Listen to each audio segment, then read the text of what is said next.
തിരുവനന്തപുരത്തേക്ക് കുഞ്ഞാലിക്കുട്ടി എത്തുന്നു. ഇപ്പോഴത്തെ ഈ വരവിനൊരു പ്രത്യേകതയുണ്ട്. അങ്ങനെ പ്രധാനപ്പെട്ട ചരിത്ര വിജയത്തിന്റെ ഭാഗമായി ചരിത്ര ഭൂരിപക്ഷം കിട്ടിയ ശേഷമാണ് കുഞ്ഞാലിക്കുട്ടി വിജയിച്ചു കയറിയ കുഞ്ഞാലിക്കുട്ടി തിരുവനന്തപുരത്തേക്ക് എത്തുന്നത്. ആർപ്പ് വിളിയുണ്ട്, ലീഗ് നേതാക്കളുടെ ആരവമുണ്ട്, UDF നേതാക്കളുടെ ആരവമുണ്ട്, കോൺഗ്രസിന്റെ നേതാക്കന്മാരുടെയും പ്രവർത്തകരുടെയും ഒക്കെ ആരവം കേൾക്കാം.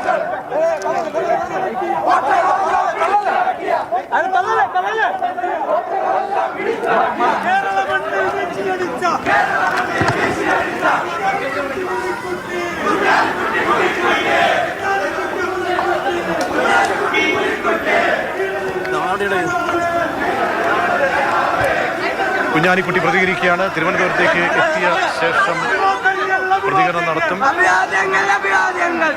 അല്പസമയത്തിനകം തന്നെ ഘടകകക്ഷി നേതാക്കളെ ACC നിരീക്ഷകർ കാണുന്നുണ്ട്.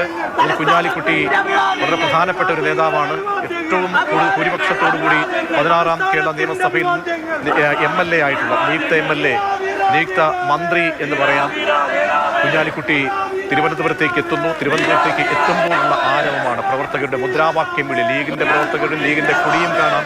കോൺഗ്രസ് പ്രവർത്തകരും ഒക്കെ ഇപ്പോൾ റെയിൽവേ സ്റ്റേഷനിലേക്ക് എത്തി. വന്ദേ ഭാരതിലാണ് അല്പസമയം മുമ്പ് കുഞ്ഞാലിക്കുട്ടി മലപ്പുറത്ത് നിന്നും തിരുവനന്തപുരത്തേക്ക് എത്തുന്നത്. ഇപ്പോഴത്തെ വരവിന് വലിയ പ്രത്യേകതയുണ്ട്. തിരിച്ച് മന്ത്രിയുടെ ഔദ്യോഗിക വാഹനത്തിലായിരിക്കുമോ പോവുക ആയിരിക്കും. ഏറെക്കുറെ അത് ഉറപ്പാണ്.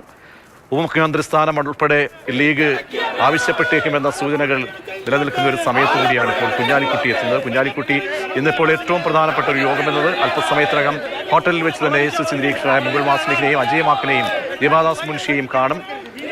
ലീഗിൻ്റെതായ അഭിപ്രായം പറയും. ലീഗിന്റെ പിന്തുണ VD സതീശനാണ് എന്ന് VD ക്യാമ്പ് അവകാശപ്പെടുകയും അങ്ങനെ കൂടുതൽ ഘടകകക്ഷി നേതാക്കന്മാർ VD സതീശന്റെ പേര് മുഖ്യമന്ത്രി സ്ഥാനത്തേക്ക് പറയുന്ന ഒരു ഘട്ടത്തിലാണ് ഇപ്പോൾ ലീഗിന്റെ പ്രധാനപ്പെട്ട നേതാവ് നിയുക്ത MLA PK കുഞ്ഞാലിക്കുട്ടി തിരുവനന്തപുരത്തേക്ക് എത്തുന്നത്. അല്പസമയത്തിനകം ഹോട്ടലിൽ കൂടിക്കാഴ്ചയുണ്ടാകും.